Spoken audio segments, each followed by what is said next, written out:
It didn't feel like the water was stopping. It felt like it just kept going up. We are underwater. Ma'am, you need to calm down. Exactly 3 months after the deadly Austin floods, we're waiting to hear how our highly trained first responders performed. A citywide report is due out in just a few weeks, but we discovered cracks already apparent in the system. A 911 call center under stress, from a sky-high turnover rate to competition for call-taking staff from outside agencies. KXAN investigator Robert Maxwell is here with more. The water is already up into the yard, and it may be too late to get out. And you guys were supposed to warn us or come evacuate us before it was so bad that we couldn't get out. Ma'am, we've got several people in the area. That rainy morning was traumatic for callers. Austin 911, do you need police, fire, or EMS? And high stress for 911 center call takers like these. They're trained to answer your call for help in less than 10 seconds, 90% of the time. For the vast majority of calls, they do it. Records show answers to calls within the goal of 10 seconds averaged 97% throughout 2012. By August, though, it had dipped below the national standard of 90%. Nearly 1,700 callers, or 2% that month, waited on hold between 1 and 2 minutes. All right, that's fine. And there are several factors at play.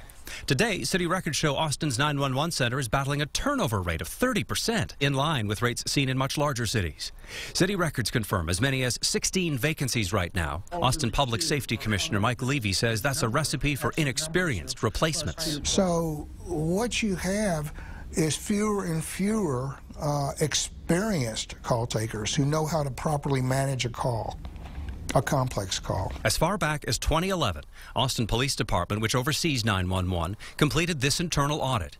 It found scheduling and staffing can be difficult in the best of times, and it noted authorized staffing has not been adjusted for 10 years.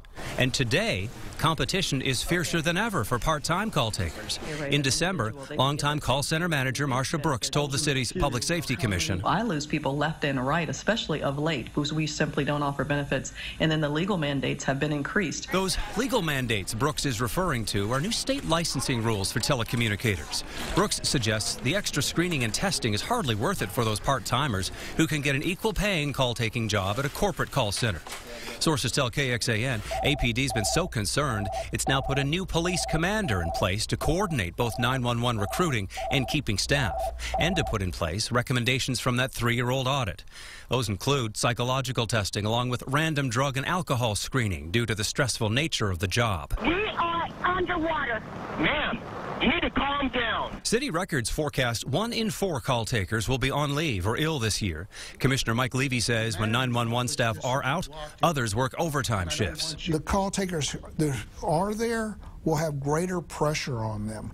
And the burnout factor is terrible. The October 31st flood knocked the monthly call wait time numbers to their lowest average in 2 years.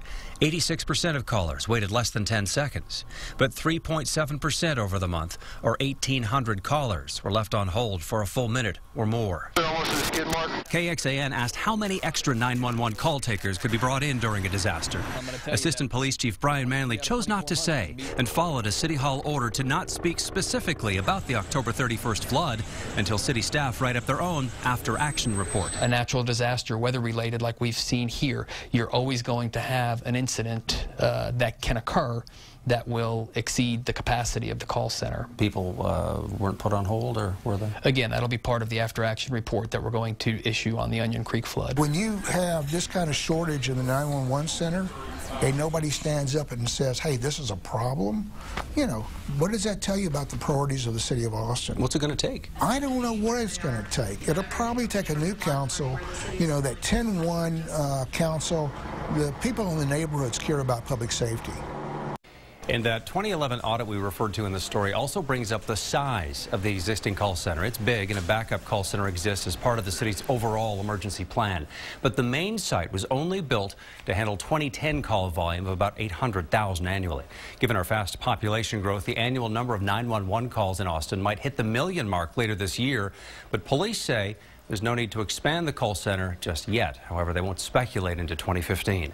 I'm Robert Maxwell, KXAN Investigates. Robert, thank you. Very important investigation tonight. Looking deeper now, when Austin's 911 call center crashed for several hours in December, emergency calls rerouted to nearby dispatch centers in Round Rock and elsewhere. For the flood, we have created a detailed timeline online at KXAN.com. Just search for this story on our homepage to see how this deadly flooding event unfolded throughout that night.